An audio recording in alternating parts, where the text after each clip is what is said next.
Dear student, आज हम 11th class biology से चैप्टर नंबर 13 है जो फोटोसिंथेसिस इन हायर प्लांट्स का सेकंड पार्ट डिस्कस करेंगे। और इस पार्ट में हम जो इलेक्ट्रॉन ट्रांसपोर्ट है वो देखेंगे किस तरीके से होता है। जैसे पिछले पार्ट में हमने जो photo system 1 and photo system 2 देखा था, जो कि अलग अलग वेवलेंथ पे एक्टिव होते हैं। तो अब इस पार्ट के अंदर हम जो इलेक्ट्रॉन वहाँ से रिलीज होते हैं तो उनका ट्रांसपोर्ट देखते हैं कहाँ कहाँ पे होगा। और उसके बाद वाटर की स्प्लिटिंग देखेंगे किस तरीके से होती है लाइट की मदद से। और उसके बाद जो cyclic and non cyclic photophosphorylation, chemo osmotic hypothesis. और कीमो ऑस्मोटिक हाइपोथेसिस में हम देखेंगे कि जो एनर्जी है वो कैसे प्रोडक्शन होता है। जो ग्लूकोज तो बनता ही है, लेकिन साथ में हम उस प्रोसेस में ये देखेंगे कि जो एटीपी एनएडीपीएच हैं तो एनर्जी यील्डिंग मॉलिक्यूल्स हैं वो बनते हैं। और वो एनएडीपी और एटीपी हैं, फिर वो डार्क रिएक्शन के अंदर वो रिएक्शन जो कि लाइट के ऊपर डिपेंडेंट नहीं होती, उनके अंदर उनका यूज देखेंगे।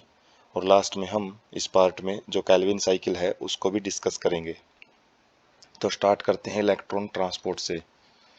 तो जेड स्कीम ये क्या होती है? Characteristic shape formed when all the carrier are placed in a sequence on a redox potential scale. जब फोटो सिस्टम के अंदर जो लाइट है वो इलेक्ट्रॉन को एमिट करती है और वो इलेक्ट्रॉन जब ट्रांसफर करता है एक मॉलिक्यूल से दूसरे मॉलिक्यूल के पास, तो वो एक जेड शेप स्ट्रक्चर बनाता है। जब हम उसको रेडॉक्स पोटेंशियल स्केल क्या होता है, रेडॉक्स रिएक्शन के अंदर जो अलग अलग इलेक्ट्रोड पोटेंशियल रिडक्शन पोटेंशियल के बेस पे एक वो उनके वैल्यू के हिसाब से हम उनको रखते हैं एक सीक्वेंस में, एक पैटर्न में, तो एक जेड शेप स्ट्रक्चर वो बनाता है, उसको जेड स्कीम बोला जाता है। तो मैकेनिज्म क्या रहता है इसमें? In photo system 1 reaction centre chlorophyll a absorb 680 nanometre wavelength of red light. तो जो फोटो सिस्टम 1 होता है उसके अंदर जो रिएक्शन सेंटर होता है क्लोरोफिल ए, तो वो क्या करता है, 600 नैनोमीटर की वेवलेंथ है उसको एब्जॉर्ब करता है। पीछे वाले जो हमने पार्ट में इसके बारे में पढ़ा था, इसलिए जो PS2 को हम क्या बोलते हैं, P680 बोलते हैं। causing electron to become excited and jump into an orbit further from the atomic nucleus। इससे क्या होएगा, जैसे लाइट इलेक्ट्रॉन के ऊपर गिरती हैं, जैसे केमिस्ट्री के अंदर होता है, इलेक्ट्रॉन एनर्जी लेके हायर ऑर्बिटल के अंदर एंटर कर जाता है तो एटॉमिक न्यूक्लियस से वो दूर चला जाता है। These electron are picked up by an electron receptor. और जैसे ये हायर टू हायर ऑर्बिटल के अंदर जाते रहेंगे इलेक्ट्रॉन, तो इनको बाद में एक इलेक्ट्रॉन रिसेप्टर होता है जो कि इनको पकड़ लेता है, which pass them to an electron transport system. और उसके बाद वो जो इलेक्ट्रॉन है उसको आगे की आगे कई लेवल में एक के बाद एक कई मॉलिक्यूल के पास ट्रांसफर किया जाता है, जिसको हम इलेक्ट्रॉन ट्रांसपोर्ट सिस्टम बोलते हैं, जो कि साइटोक्रोम का बना होता है। काफ़ी सारे जो एक प्रोटीनस सब्सटेंस होते हैं साइटोक्रोम, जो कि इलेक्ट्रॉन ट्रांसपोर्ट में मदद करते हैं।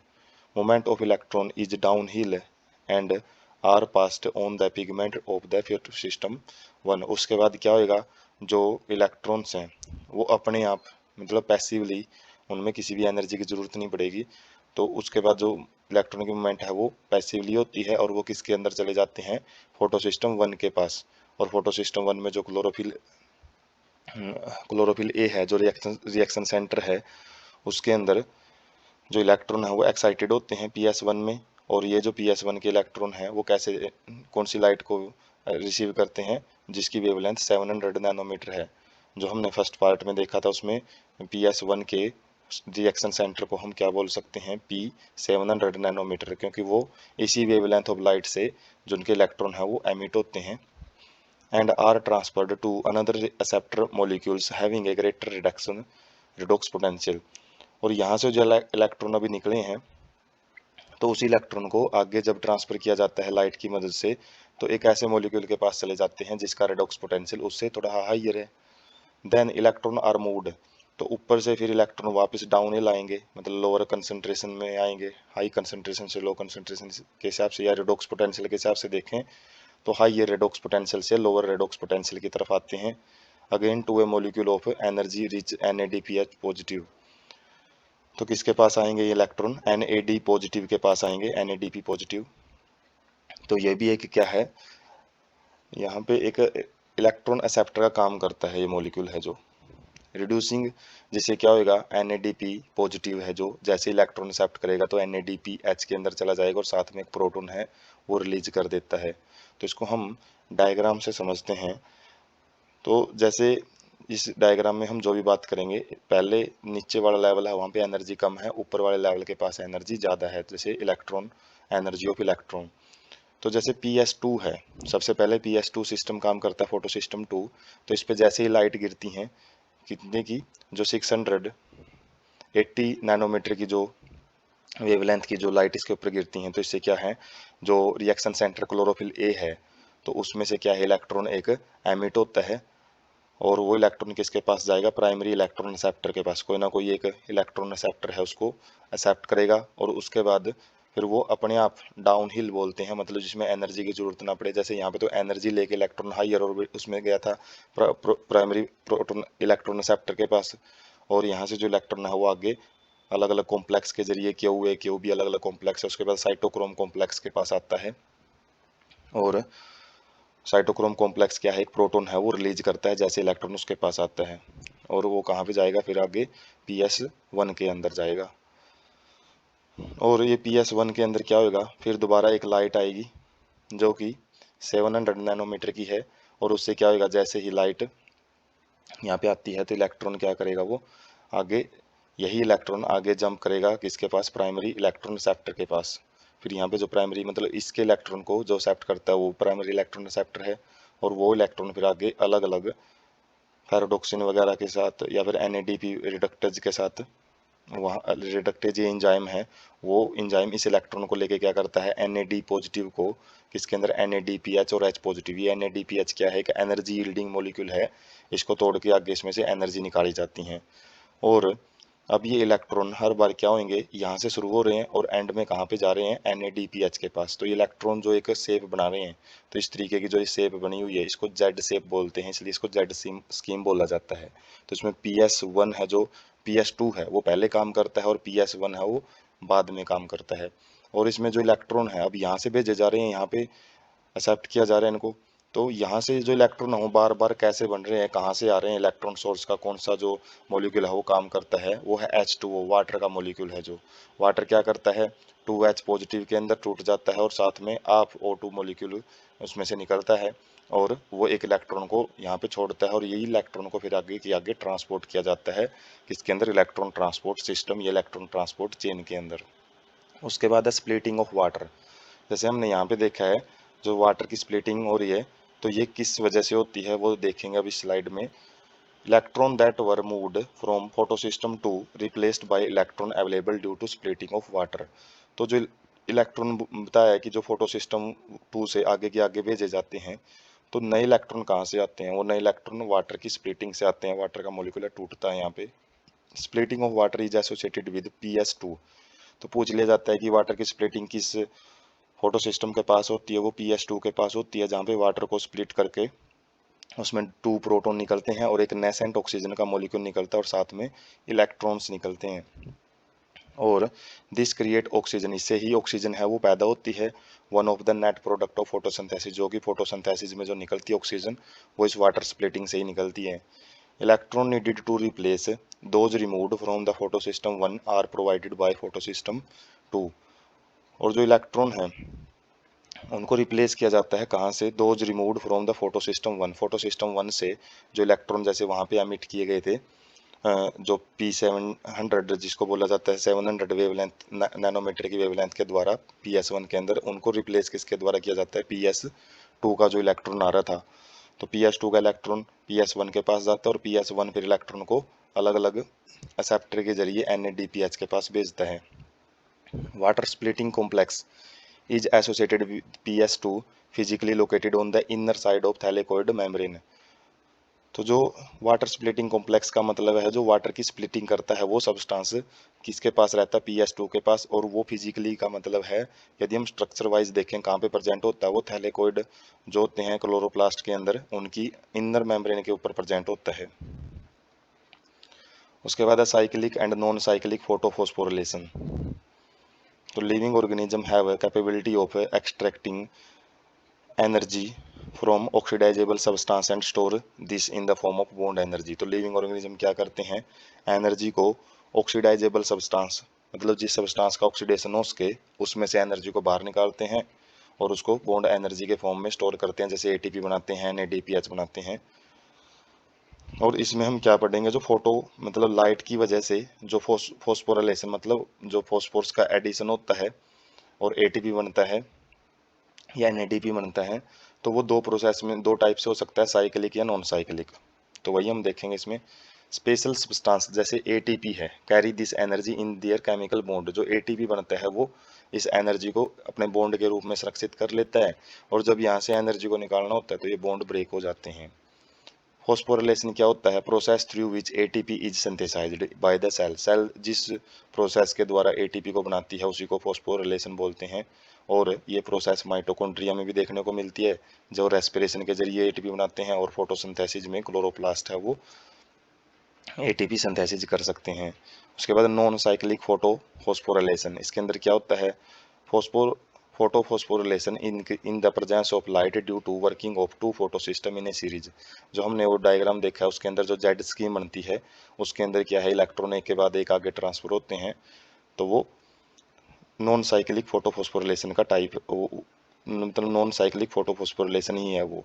To photo systems are connected through an electron transport chain, और दोनों जो PS2 और PS1 है वो इलेक्ट्रॉन ट्रांसपोर्ट चेन के द्वारा एक दूसरे के साथ जुड़े होते हैं, जो जेड स्कीम बनाते हैं। Both ATP and NADPH plus में H positive synthesised by PS1 due to cyclic flow of electron. तो जो एक फ्लो ऑफ इलेक्ट्रॉन बनता है, एक के बाद एक इलेक्ट्रॉन आगे बढ़ते रहते हैं, तो उन्हीं में एक जगह पे ATP बनते हैं और एक जगह पे NADPH है वो बनते रहते हैं। स्ट्रोमा लैमेली जो कनेक्ट करता है एक जो स्टैक ऑफ जो थैलेकोइड है, ग्रैना की एक लेयर को दूसरी लेयर के साथ जोड़ता है। Lacks PS2 as well as NADP reductase enzyme. तो जो स्ट्रोमा लैमेली है उनके अंदर जो PS2 है और NADP है वो रिडक्टेज जो एंजाइम होता है, मतलब जो NADPH बनाता है वो एंजाइम नहीं प्रेजेंट होते। जबकि जो मेम्ब्रेन होती है, मेम्ब्रेन और लैमिला ऑफ ग्रैना, जबकि ग्रैना की जो लैमिला है उनके अंदर और जो मेम्ब्रेन होती है क्लोरोप्लास्ट की उसके पास दोनों फोटोसिस्टम प्रेजेंट होते हैं, PS1 एंड PS2। तो इनके भी यूज देखेंगे कि ये प्रेजेंस और एब्सेंस क्या शो करेंगे आगे। साइक्लिक फोटो फॉस्फोरिलेशन, ये क्या होता है, excited electron does not pass on to the NAD positive. तो यहाँ पे क्या होगा, जो इलेक्ट्रॉन एक्साइटेड होता है, जैसे हमने वहाँ पे देखा था इलेक्ट्रॉन लास्ट में NADP पॉजिटिव के पास जा रहा था, लेकिन यहाँ पे NADP पॉजिटिव एक लास्ट प्रोटॉन रिसेप्टर का काम नहीं, मतलब इलेक्ट्रॉन रिसेप्टर का काम नहीं करता है, but it is cycled back to the PS1 complex through the electron transport chain occurs. तो इसके अंदर क्या है, जो PS1 से इलेक्ट्रॉन रिलीज होएगा तो वो वापस PS1 के जो रिएक्शन सेंटर है उसके पास ही आ जाता है, वो आगे नहीं पहुंचता है NAD पॉजिटिव के पास। तो in light of beyond 600 nanometre 680 nanometre in wavelength, तो जो PS1 है हमको पता है कि ये 680 नैनोमीटर के ऊपर वर्कआउट करता है, और results only in the synthesis of ATP। और यहाँ से क्या होता है, केवल ATP की ही सिंथेसिस होती है, जबकि NADPH वो नहीं बनता है। तो जैसे हम जो एक पिक 30 के अंदर हम ATP सिंथेसिस है वो इस पिक के अंदर वैसे दिखाया नहीं गया, वैसे PS1 है वो ATP सिंथेसिस करता है, और वो हम इस पिक से थोड़ा डिटेल से समझ सकते हैं। जैसे cyclic and non cyclic phosphorylation है, जो नॉन साइक्लिक फोटोफॉस्फोरिलेशन होता है, तो इसके अंदर ये कंप्लीट प्रोसेस हम पढ़ चुके हैं, जिसमें क्लोरोफिल एक्साइट होता है लाइट को लेके, और उसका जो एक इलेक्ट्रॉन है आगे प्राइमरी रिसेप्टर के पास जाता है, उसके बाद PQ साइटोक्रोम PC अलग अलग के द्वारा ये इलेक्ट्रॉन ट्रांसपोर्ट चेन का काम करते हैं, रिडॉक्स चेन, और ये किसके पास भेज देते हैं, PS1 के पास। ये PS2 है, और ये PS1 के पास जैसे ही जाएगा उसके बाद इसको फिर क्लोरोफिल के हाइयर मतलब लेवल के पास भेजा जाता है, प्राइमरी रिसेप्टर के पास, और उसके बाद उस इलेक्ट्रॉन को आगे जो लास्ट में भेजा जाता है वो NAD पॉजिटिव और NADPH पॉजिटिव के पास भेज दिया जाता है। और यहाँ पे जो इलेक्ट्रॉन बनते रहते हैं वो स्प्लिटिंग ऑफ वाटर फोटोलाइसिस का मतलब लाइट की प्रेजेंस में जो वाटर टूटता है, ये प्रोसेस हम पहले पढ़ चुके हैं। और जो ये प्रोसेस ये एक जेड स्कीम है, और यहाँ पे क्या है, इलेक्ट्रॉन एक जगह से जा रहे हैं और एक जगह पे जाके खत्म हो रहे हैं, तो यहाँ पे कोई साइकिल नहीं बन रहा है। लेकिन जो PS1 होता है इसके अंदर जब लाइट केवल एक ही वेवलेंथ की गिर रही है, यहाँ पे तो दोनों वेवलेंथ की लाइट की जरूरत थी। यहाँ पे जब PS1 को एक्साइटेड करने वाली वेवलेंथ ही प्रेजेंट है, उस केस में क्या रहेगा, क्लोरोफिल है, वहाँ से इलेक्ट्रॉन जरूर निकलेगा और उसके बाद वो इलेक्ट्रॉन कहाँ पे जाता रहेगा, अलग अलग इलेक्ट्रॉन ट्रांसपोर्ट चेन के अंदर। और लास्ट के अंदर यहाँ पे क्या है, वो एंजाइम ही प्रेजेंट नहीं है, NADP रिडक्टेज, जो कि NADP को क्या कर सके, NADPH में चेंज कर सके, जिसकी वजह से जो इलेक्ट्रॉन है वापस किसके पास ट्रांसफर कर दिया जाता है, जो हमारा PS1 सिस्टम है इसके रिएक्शन सेंटर के पास। और इससे फिर क्या होगा, दोबारा फिर लाइट गिरेगी। तो इस तरीके से एक साइकिल चलता रहता है। और इस साइकिल से जो इलेक्ट्रॉन का जब ये डाउन हिल मूवमेंट होती है, जब नीचे की तरफ आता है जो इलेक्ट्रॉन, और इसके अंदर भी देख सकते हैं जब इलेक्ट्रॉन नीचे की तरफ आता है तो वहीं पे ATP सिंथेसिस होती है। तो यहाँ पे केवल ATP सिंथेसिस होती है, जबकि यहाँ पे ATP की भी सिंथेसिस होगी। वो पिछले पिक में ये ATP नहीं दिखा रखा था कैसे सिंथेसिस होता है। जब ये रिएक्शन सेंटर जो इलेक्ट्रॉन ट्रांसपोर्ट चेन होती है, जब इलेक्ट्रॉन डाउन हिल आते हैं तो उसी एनर्जी का यूज कर लिया जाता है ATP को बनाने के लिए। तो नीचे सिंबल दे रखे हैं, FD का मतलब है फेरोडोक्सिन, PQ का मतलब है प्लास्टोक्यूनिन, अलग अलग प्रोटोन रिसेप्टर होते हैं ये। CHL का मतलब क्लोरोफिल है, जो यहाँ पे हम देख पा रहे हैं अलग अलग। और CYT साइटोक्रोम B6F है, और PC का मतलब है प्लास्टोसाइनिन। तो ये अलग अलग हम जो मॉलिक्यूल देख रहे हैं वो एक इलेक्ट्रॉन एक्सेप्टर का काम करते हैं, इलेक्ट्रॉन को एक्सेप्ट करते हुए आगे की तरफ भेजते रहते हैं। उसके बाद है कीमो ऑस्मोटिक हाइपोथेसिस। तो ये भी बड़ी इंपॉर्टेंट प्रोसेस होती है, काफ़ी डिटेल में रहेगी। तो इसमें क्या है, ATP synthesis is linked to development of proton gradient across a membrane of thylakoid. Thylakoid की जो मेम्ब्रेन है उसके दोनों साइड में ATP बनाने के लिए एक प्रोटॉन का ग्रेडियंट तैयार किया जाता है। मतलब एक साइड में प्रोटॉन की कंसंट्रेशन ज़्यादा रखी जाएगी, एक साइड में कम होती है, जिसकी वजह से प्रोटॉन है फिर ज़्यादा से लो कंसंट्रेशन में आते हैं, डाउन हिल मूवमेंट होती है उनकी। और उसी जब वो ट्रांसफ़र करते हैं अक्रॉस द प्लाज्मा मेम्ब्रेन, तो हमारे पास एक ATP सिंथेज होता है एंजाइम, जो कि एक साइड से तो वो प्रोटॉन को अंदर वाली सेल में मतलब जो भी एक साइड में भेजता रहता है प्लाज्मा मेम्ब्रेन के, मतलब हायर टू लोअर, और साथ में ATP है वो सिंथेसिस करता रहता है। Proton accumulation is toward inside of the membrane. तो जो प्रोटॉन है जो H पॉजिटिव आयंस हैं, वो प्लाज्मा मेम्ब्रेन के अंदर वाली साइड में इकट्ठे होते रहते हैं, जिसको हम ल्यूमिन बोल सकते हैं। जो क्लोरोप्लास्ट के अंदर जो थैलेकोइड होते हैं, थैलेकोइड के अंदर वाली जो कैविटी होती है उसके अंदर इकट्ठे होते रहते हैं ये। In respiration proton accumulates in intermembrane space of mitochondria. जबकि हम रेस्पिरेशन, जो इससे अगला चैप्टर रहेगा, उसमें हम देखेंगे कि वहाँ पे भी ये प्रोटॉन ग्रेडियंट ही काम करता है ATP सिंथेसिस में। और वहाँ पे जो एक्यूमुलेशन होती है प्रोटॉन्स की, वो इंटरमेम्ब्रेन स्पेस के अंदर रहती है। माइटोकॉन्ड्रिया से मतलब बाहर होती है, यहाँ पे अंदर है, वहाँ पे ये बाहर रहती है। बाहर से अंदर की तरफ ट्रांसफर किया जाता है, और इसमें क्या किया जाएगा, अंदर से बाहर की तरफ ट्रांसफर किया जाएगा इलेक्ट्रॉन्स को, मतलब प्रोटॉन्स को। When electron move through ETS मतलब इलेक्ट्रॉन ट्रांसपोर्ट सिस्टम, वहाँ पे भी देखने को मिलेगा। फिलहाल हम क्लोरोप्लास्ट को ही देखते हैं। तो यहाँ पे अलग अलग स्टेप में जो प्रोटॉन ग्रेडियंट है उसको तैयार किया जाता है। मतलब एक जगह पे हाइयर कंसंट्रेशन बनाई जाती है, दूसरी जगह पे लोअर कंसंट्रेशन। तो ल्यूमिन में जो ल्यूमिन होता है थैलेकोइड का इंटरनल स्पेस है, जो अंदर उसके जगह होती है खाली, उसके अंदर प्रोटॉन को कैसे इकट्ठा किया जाता है ताकि वहाँ पे ज़्यादा प्रोटॉन बने, बाहर कम रह जाए, जिसकी वजह से वो अक्रॉस द मेम्ब्रेन मूव कर सकें। तो प्रोटॉन और hydrogen ion that are produced by splitting of water accumulates in the lumen of thylakoid. जैसे हमने देखा था PS2 सिस्टम जहाँ पे काम कर रहा है, और वो PS2 सिस्टम है वो कहाँ पे, इनर साइड में होता है present lumen of the थैलेकोइड। Thylakoid की जो मेम्ब्रेन होती है उसके इंदर वाली साइड में प्रेजेंट होता है, जिसकी वजह से जैसे जैसे वाटर के टुकड़े होते रहेंगे तो वहाँ पे प्रोटॉन है वो इकट्ठे होते रहते हैं।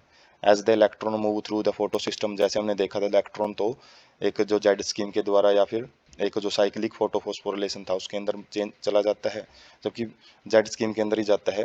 साइक्लिक के अंदर तो हमने देखा था कि वाटर स्प्लिटिंग की जरूरत ही नहीं थी। तो जेड स्कीम की बात कर रहे हैं यहाँ पे। तो proton are transported across the membrane, और जबकि जो ट्रांसपोर्ट ऑफ प्रोटॉन होता है उसको मेम्ब्रेन के अंदर भेज दिया जाता है। Primary acceptor of electron which is located towards the outer side of plasma membrane transfer its electron not to an electron acceptor carrier but to the hydrogen carrier. और जो प्राइमरी एक्सेप्टर होता है इलेक्ट्रॉन का PS2 के अंदर, जो कि outer side में प्रेजेंट है मेम्ब्रेन के, तो वो क्या करता है इलेक्ट्रॉन को ट्रांसफ़र करता है, किसी इलेक्ट्रॉन रिसेप्टर के पास नहीं भेजता वो, बल्कि किसके पास, एक हाइड्रोजन कैरियर के पास भेजता है जिसके पास हाइड्रोजन प्रेजेंट है।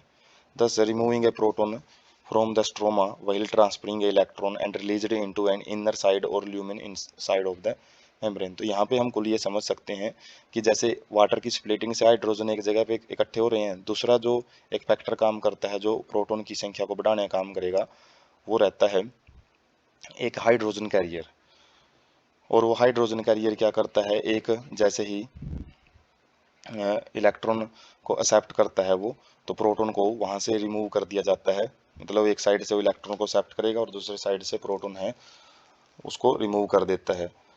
तो जिससे removing of A proton from stroma, stroma से, स्ट्रोमा क्या है, जो क्लोरोप्लास्ट के अंदर जो का मैट्रिक्स भरा होता है, जो मतलब थैलेकोइड के बाहर वाला मटेरियल है उसकी बात कर रहे हैं, तो वहाँ पे स्ट्रोमा से एक प्रोटॉन है उसको रिमूव कर दिया जाता है। वही ट्रांसफरिंग एन इलेक्ट्रॉन, जब वो इलेक्ट्रॉन को ट्रांसफर करता है, जो हाइड्रोजन कैरियर की बात कर रहे हैं, and released into the inner side और lumen side of the membrane. तो जैसे ही इलेक्ट्रॉन को ट्रांसपोर्ट करेगा, उसी केस में ये जो प्रोटॉन है उसको इनर साइड में छोड़ देता है। तो इसको हम यहाँ पे यदि पिक है कोई प्रोटॉन को छोड़ने वाली, तो वो हम देख सकते हैं। बाकी तो यहाँ पे एक NADPH के साथ में जो एक प्रोटॉन है वो जरूर लिबरेट हो रहा है। तो प्रोटॉन अलग अलग जगह से लिबरेशन होते हैं, जो कि एक प्रोटॉन ग्रेडियंट है वो बढ़ाने का काम करते हैं। तो इस कॉन्सेप्ट में हमने यही देखना है कि प्रोटॉन की संख्या वो कैसे बढ़ाई जा रही है बस।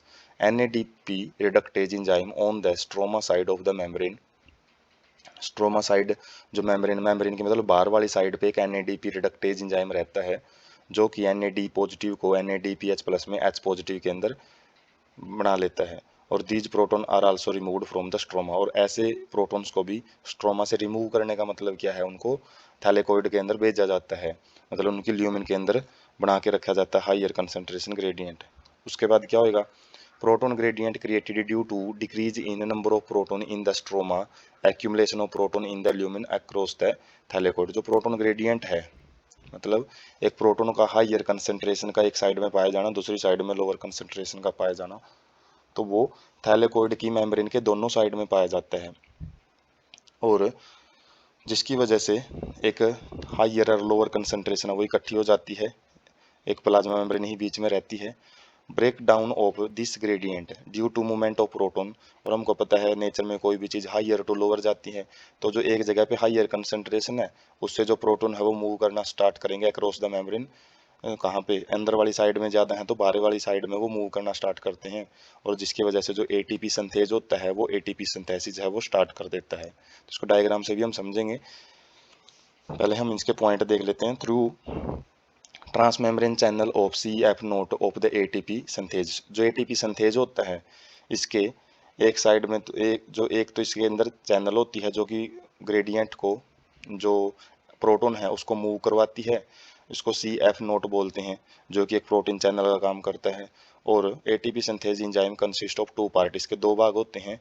एक तो CF नोट होता है, CF nought in thylakoid membrane and forms a transmembrane channel. तो इसका काम क्या आता है, जैसे हम एक जो हाइड्रो पावर प्लांट में देखते हैं, पानी को जनरेटर के टरबाइन के ऊपर गिराया जाता है, और जैसे वाटर उसके ऊपर गिरेगा तो वो घूमेगा और वो एनर्जी पैदा करता है।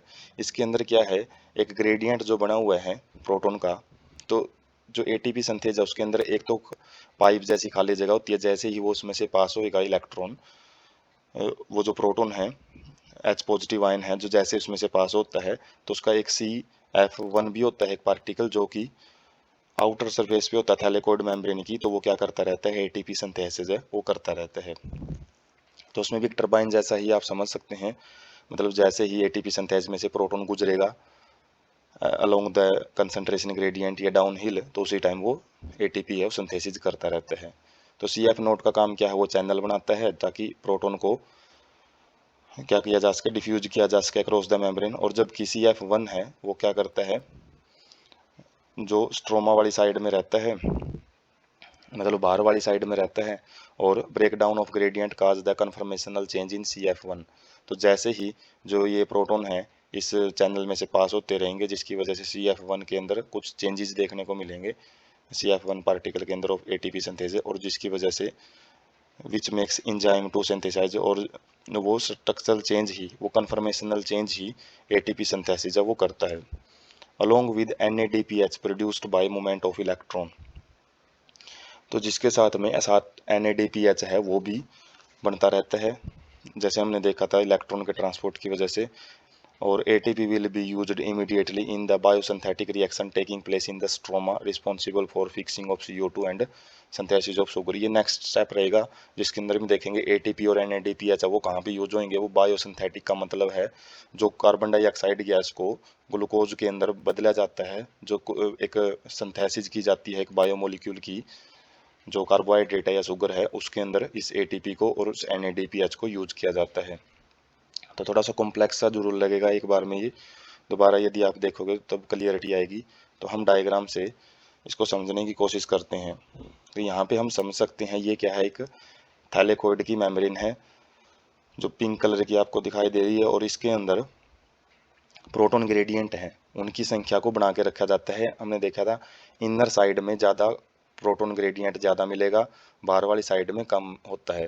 और ये इनर साइड में ज़्यादा किस किस वजह से होता है, यहाँ पे हम देख सकते हैं जब वाटर की स्प्लिटिंग होती है, H2O जब टूटता है ऑक्सीजन में और H पॉजिटिव में, और जो इलेक्ट्रॉन है उसको तो PS2 के अंदर भेज दिया जाता है, उसके बाद PS1 के पास भेज दिया जाता है, और लास्ट में जो NADPH है वो बन जाता है। वो हमने जेड स्कीम में इस चीज़ के बारे में पढ़ चुके हैं। लेकिन इसी एक जेड स्कीम के अंदर एक ये प्रोटॉन है वो रिलीज किया जाता है फोटो प्लास्टोक्यूनिन के द्वारा। तो जब ये इलेक्ट्रॉन को ट्रांसपोर्ट करता है एक साइड से दूसरी साइड में, तो एक ऐसा साइकिल सा बनता है जिससे ये बाहर वाले प्रोटॉन्स को वो सेल के अंदर ले आता है। मतलब स्ट्रोमा साइड है ये, बाहर तो है स्ट्रोमा, क्लोरोप्लास्ट के अंदर हमको पता ये छोटे छोटे थैलेकोइड्स होते हैं जो कोइन जैसी स्ट्रक्चर होती है, और वो किसके अंदर होते हैं, स्ट्रोमा के अंदर। बाहर तो है स्ट्रोमा, ही क्लोरोप्लास्ट के अंदर ही पढ़ रहे हैं हम, और क्लोरोप्लास्ट में जो अंदर वाली मेम्ब्रेन है ये थैलेकोइड की मेम्ब्रेन है। तो जैसे ही यहाँ पे हमने जो अलग अलग इलेक्ट्रॉन जब ट्रांसपोर्ट हम पढ़ रहे थे इलेक्ट्रॉन ट्रांसपोर्ट सिस्टम में, जैसे इलेक्ट्रॉन को मतलब आगे भेजा जाता है तो उसके जरिए एक साइकिल के जरिए प्रोटॉन है उसको अंदर वाली साइड में भेज दिया जाता है स्ट्रोमा साइड से। और इससे क्या होएगा, दो जगह से हमारे जो प्रोटॉन है वो बनते रहते हैं, और जिसकी वजह से एक हाइयर इलेक्ट्रोकेमिकल पोटेंशियल ग्रेडियंट है वो तैयार हो जाता है। बाहर की तरफ क्या है, लो है, और इसी प्रोटॉन ग्रेडियंट का इस्तेमाल किया जाता है किसको, इस टरबाइन जैसे मतलब एक जनरेटर को घुमाने के लिए। इसमें क्या होता है, ATP सिंथेज एंजाइम लगा हुआ है ये मेम्ब्रेन में, और जैसे हमने देखा था इसमें एक CF नोट होता है जो एक चैनल का काम करता है, जो प्रोटॉन को उठा के बाहर की तरफ रखेगा। और बाहर की तरफ ही स्ट्रोमा साइड में ही एक क्या होता है, CF1 पार्टिकल होता है जो कि एक एंजाइम बनाता है। जैसे ही इसमें से एक प्रोटॉन निकलेगा तो एक ATP बना लेता है। तो जो ग्रेडियंट बनता है, और जैसे जैसे ये ग्रेडियंट कम होता रहता है तो ATP हैं वो बनते रहते हैं। और ये ATP का बनना और NADPH का बनना ही क्लोरोप्लास्ट के अंदर फोटोसिंथेसिस का मेन रोल होता है। इसी के अंदर हम देख सकते हैं एक बाई प्रोडक्ट है वो फोटोसिंथेसिस में ऑक्सीजन है वो यहाँ पे निकल गई है। और उसके बाद जो ग्लूकोज है वो कैसे बनता है वो हम आगे के स्टेप में देखेंगे। उसके बाद है ये जो ATP और NADPH है ये कहाँ पे यूज होते हैं, जो अभी बने हैं दोनों। तो ATP और NADPH are used to drive process leading to synthesis of food sugar in biosynthetic phase. तो बायोसिंथेटिक फेज में जो शुगर बनाई जाती है, मतलब CO2 को रिड्यूस करके जो शुगर बनाई जाएगी उसके अंदर इनको यूज किया जाता है। प्रोसेस डज नॉट डायरेक्टली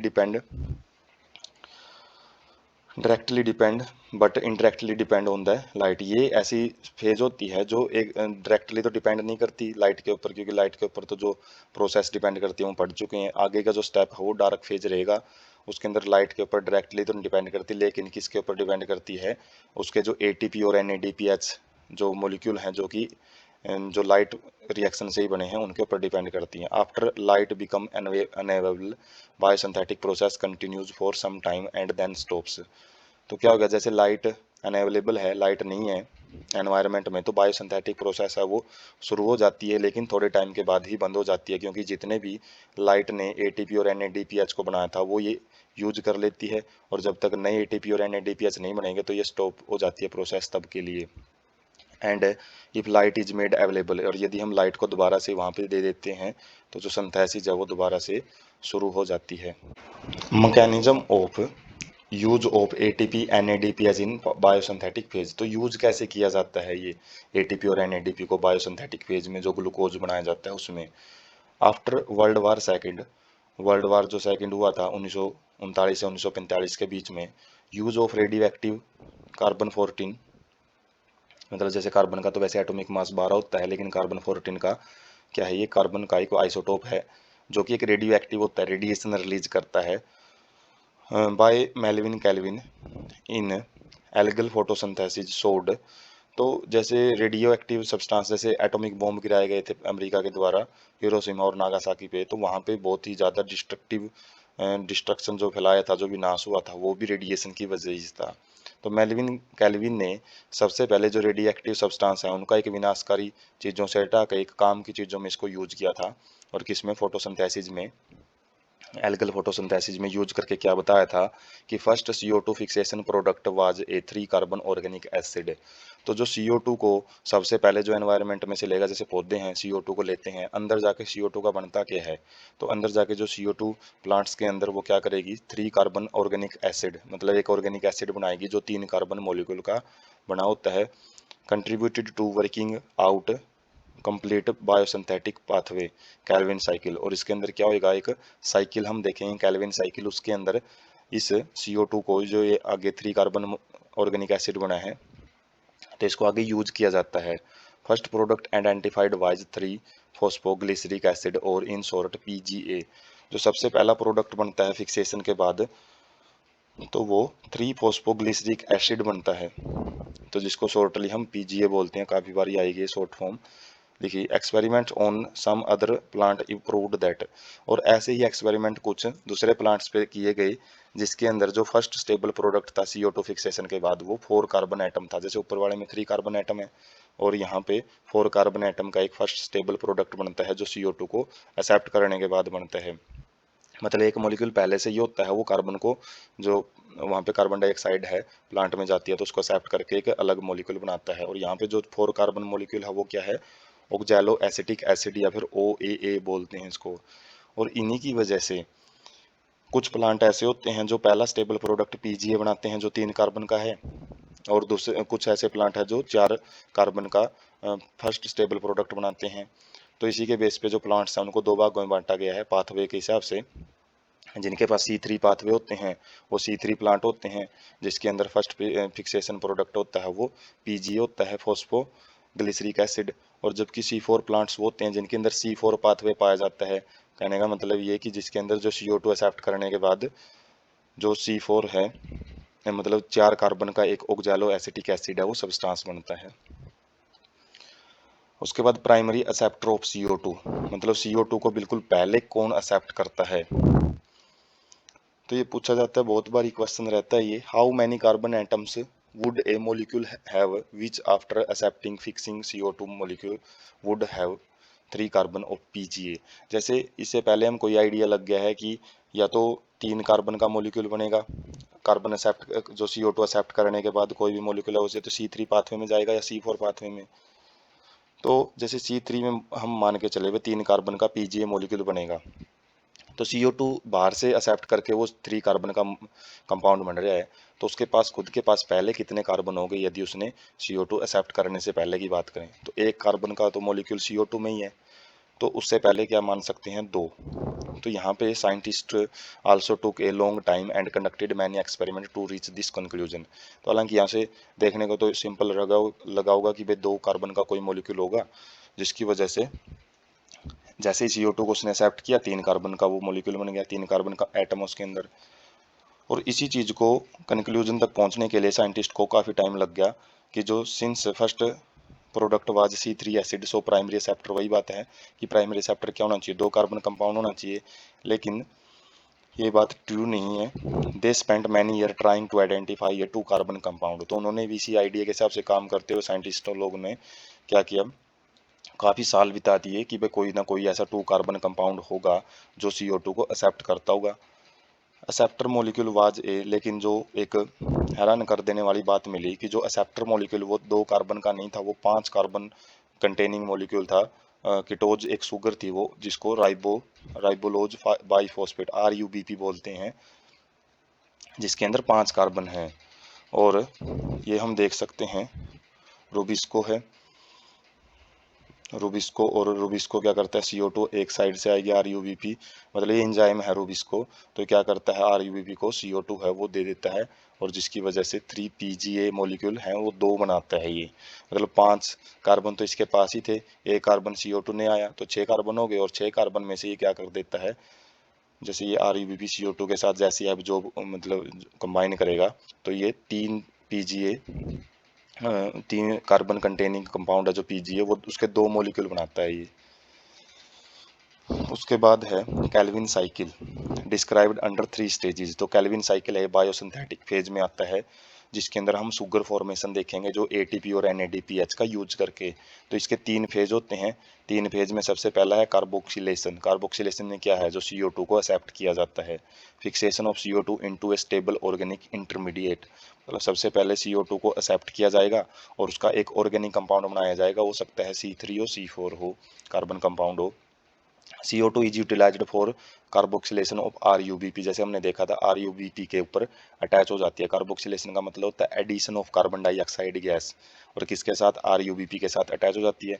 और जो ये RUBP के साथ जब ये कार्बन डाइऑक्साइड अटैच होती है तो उसको कौन कैटालाइज करता है, रूबिस्को एंजाइम, और यही रूबिस्को एंजाइम होता है जो कि सबसे ज़्यादा नेचर में पाया जाता है। रूबिस्को प्रोटीन, प्रोटीन ही होता है enzyme.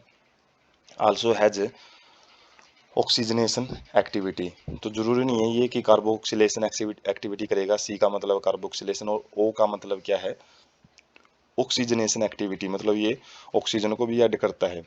Most crucial step of Calvin cycle, तो जो कार्बोक्सिलेशन ही है ये सबसे इंपॉर्टेंट स्टेप है। जैसे 2 स्टेप और आगे हम पढ़ेंगे, उनमें से सबसे इंपॉर्टेंट स्टेप माना जाता है कार्बोक्सिलेशन को। Results in formation of 2 molecule of 3 PGA। इस 3 PGA का मतलब क्या है, यहाँ पे 3 कार्बन, थर्ड कार्बन के ऊपर जो फॉस्फेट है वो ग्रुप अटैच है। 3 फॉस्फो का मतलब है थर्ड पोजीशन पे लगा हुआ है ये। और यहाँ पे हमने देखा था 3 PGA के 2 मॉलिक्यूल यहाँ पे बनेंगे, क्योंकि 5 तो RUBP के पास है कार्बन एटम, और एक कार्बन CO2 में है, तो 6 कार्बन टोटल हो जाते हैं, और उनसे वो टूट के फिर क्या कर देता है, 2 मॉलिक्यूल बना लेता है 3 PGA के। उसके बाद है reduction process, series of reaction leading to formation of glucose. तो ये भी काफ़ी सीरीज में चलती है रिएक्शन, जिसके अंदर जो ग्लूकोज है उसका फॉर्मेशन किया जाता है। Involves utilisation of 2 molecules of ATP for phosphorylation and 2 of NADPH for reduction per CO2 molecule fixed. मतलब हर एक मॉलिक्यूल को जब फिक्स किया जाता है, मतलब उसका यूज किया जाता है, तो उसमें क्या किया जाता है, 2 तो ATP के मॉलिक्यूल यूज होते हैं और 2 NADPH के मॉलिक्यूल यूज किए जाएंगे। मतलब ये एनर्जी के फॉर्म में यूज किए जाते हैं, मतलब प्रत्येक CO2 को फिक्स करने के लिए इतनी एनर्जी की जरूरत पड़ती है। Fixation of 6 molecule of CO2 and 6 turn off cycle, तो जाहिर सी बात है ग्लूकोज है जो, उसके अंदर 6 कार्बन होते हैं, C6H12O6, और एक CO2 तो एक ही कार्बन दे सकता है, तो जिसकी वजह से 6 साइकिल चलते हैं इसके। एक साइकिल में एक बारी में एक CO2 का मॉलिक्यूल फिक्स किया जाता है। 6 को फिक्स करना है तो, कि ग्लूकोज की एक यूनिट बनानी है तो 6 कार्बन डाइऑक्साइड चाहिए उसमें, और उसके लिए फिर जो एनर्जी है हम देख सकते हैं कितनी ज़्यादा लिबरेट होगी, उसका भी कैलकुलेशन करेंगे। तो रीजनरेशन में क्या होएगा, ये रिडक्शनल प्रोसेस है, दूसरी प्रोसेस थी। उसके बाद थर्ड है जो रीजनरेशन। रीजनरेशन में क्या है, जो CO2, regeneration of the CO2 acceptor molecule of RUBP। जैसे ही मतलब ये RUBP जो PGA वगैरह अलग अलग प्रोसेस के जरिए जो कार्बन डाइऑक्साइड है लास्ट में ग्लूकोज को दे देता है, ग्लूकोज के मॉलिक्यूल को, तो वापस ये RUBP को दोबारा बना लेता है, रीजनरेट कर देता है। और ये RUBP क्या करेगा, फिर वापस जाके CO2 को एक्सेप्ट करेगा, फिर दोबारा एक साइकिल में उसको टर्न करेगा। तो crucial if the cycle is not continue uninterrupted, तो ये क्रूशियल होता है ये रीजनरेशन स्टेप भी, क्योंकि यदि इसको बार बार रीजनरेट नहीं करेंगे तो नया ये कहाँ से बनेगा। Require 1 ATP for phosphorylation to form RUBP, तो इसमें भी एक ATP की जरूरत पड़ती है। तो यहाँ पे हम देख सकते हैं 3 ATP पर साइकिल में यूज किए जा रहे हैं। तो यहाँ से जो टोटल इनपुट और आउटपुट क्या है, जो 6 CO2 मॉलिक्यूल यदि हमको क्रॉस करवाने हैं एक ग्लूकोज मॉलिक्यूल बनाने के लिए, तो उसके लिए टोटल हैं 18 ATP बनते हैं। 18 कैसे, जैसे 2 ATP तो यहीं पे रिडक्शन प्रोसेस में यूज हो रहे थे, एक यहाँ पे यूज हो रहा है जो ATP की यहाँ पे RUBP को रीजनरेट किया जा रहा है, तो 3 ATP एक साइकिल में यदि यूज होंगे तो 6 साइकिल में 18 हो गए। और जो NADPH है, तो ये NADPH के भी NADPH है जो 18 ATP तो यूज होंगे और उसको तोड़ के 18 ADP बनाए जाएंगे। और जो NADPH है उसके कितने मॉलिक्यूल यूज हो रहे हैं, वो केवल रिडक्शन प्रोसेस में ही 2 मॉलिक्यूल यूज हो रहे हैं। तो 6 साइकिल के अंदर कितने आएंगे, वो 6 दूनी 12 NADPH इनके अंदर यूज होंगे और क्या बनाएंगे, वो 12 NADP बनाएंगे। तो इसी प्रोसेस को हम पहले तो सिंपल डायग्राम से समझते हैं। जो कैल्विन साइकिल है, इसमें क्या है, कार्बन फिक्सेशन की जाती है। सबसे पहले जो CO2 है, CO2 को RUBP है, जो RUBP 5 कार्बन मॉलिक्यूल का कंपाउंड है, वो इसको एक्सेप्ट करेगा और एक्सेप्ट करते ही क्या बनाएगा, 3PGA 2 मॉलिक्यूल बना लेता है। उसके बाद रिडक्शन फेज के अंदर क्या है, जो 3PGA को कन्वर्ट किया जाता है G3P के अंदर, और इसमें फिर ATP और NADPH को यूज किया जाता है एनर्जी के फॉर्म में। और जो G3P यहाँ पे बने हैं 3PGA का, उसको कार्बोहाइड्रेट फॉर्मेशन बनाया जाता है उसमें से, मतलब एक कार्बन को निकाल दिया जाता है और G3PA turns into carbohydrate sugar, मतलब शुगर के अंदर इस G3PA में से ही इसको बनाया जाता है। और उसके बाद G3PA है, इसमें से जब एक कार्बन निकाल लेते हैं हम, तो ये एनर्जी को यूज करता है और क्या होएगा, जो रीजनरेशन फेज के अंदर जो G3PA है, ये एक ATP को यूज करता है और जिससे ये RUBP को दोबारा बना लेता है। तो ये अलग अलग स्टेप हैं। वन के अंदर कार्बोक्सिलेशन होता है, फिर रिडक्शन होता है, फिर थर्ड के अंदर तो हम रीजनरेशन स्टेप को ही पढ़ते हैं और एक साइड से जो शुगर है वो बनती रहती है। और इसी का हम एक आइडिया यहाँ से ले सकते हैं। जैसे साइकिल एक बारी चक्कर काटेगा तो कितने ATP यूज होंगे, अलग अलग जो साइकिल है ये कंप्लीट होता रहता है। जैसे यहाँ पे जितने थर्ड साइकिल है, ये थर्ड मॉलिक्यूल ऑफ CO वो यूज किया जा रहा है। और जैसे ही जिस जगह पे आ रहा है ना ये सर्कल, उस हिसाब से जैसे यहाँ पे 2 मॉलिक्यूल यहाँ पे ऐड होते जा रहे हैं, और उसके बाद जैसे यहाँ पे आ रहा है एक 15वां मॉलिक्यूल यहाँ पे ऐड हो गया, उसके बाद ये साइकिल आगे रिपीट होता जा रहा है, 5वां साइकिल चल रहा है ये, और 5वें में CO2 5 यूज किए जा रहे हैं। और उसके बाद अलग अलग प्रोसेस के अंदर, मतलब ये साइकिल है वो 6 बार रिटर्न होता है और इसके अंदर 2 NADPH यहाँ पे यूज किए जा रहे हैं, 2 ATP यहाँ पे यूज किए जा रहे हैं, 1,3 डाईफॉस्फोग्लिसरेट जो ये मॉलिक्यूल होता है यहाँ पे सेकंड फेज में। तो जैसे यहाँ पे देख सकते हैं स्टार्टिंग इसकी हुई है, तो फर्स्ट साइकिल जब ये कंप्लीट होएगा तो ये एक CO2 का मॉलिक्यूल ये यूज कर गया यहाँ पे। उसके बाद जैसे ही सेकंड में जाएगा तो उसके बाद सेकंड मॉलिक्यूल है उसको एक्सेप्ट कर रहा है यहाँ पे, और जैसे ये ATP के पास आ रहा है तो यहाँ पे एडिशन होती जा रही है उसकी। और उसके बाद यहाँ पे भी आ रहा है, तो उसके बाद एक ATP, जैसे अभी यहाँ देख सकते हैं 11 हो गया, 2 ATP आए हैं, NADP के पास आते ही 2 ऐड हो गया। तो जब टोटल हम इसका काउंट करते हैं तो 6 CO2 को तो ये इन करता है और एक ग्लूकोज का मॉलिक्यूल है वो बाहर निकालता है, और जो टोटल ATP हैं वो यहाँ पे आराम आराम से 18 तक पहुँचते रहते हैं। तो ये आप आराम से इस मूविंग डायग्राम को भी समझ सकते हैं जो कैल्विन साइकिल के अंदर देखने को मिलता है। जैसे यहाँ पे देख सकते हैं हम, मतलब 6 CO2 के मॉलिक्यूल हैं, ग्लूकोज का 18 है ATP और 12 हैं NADP।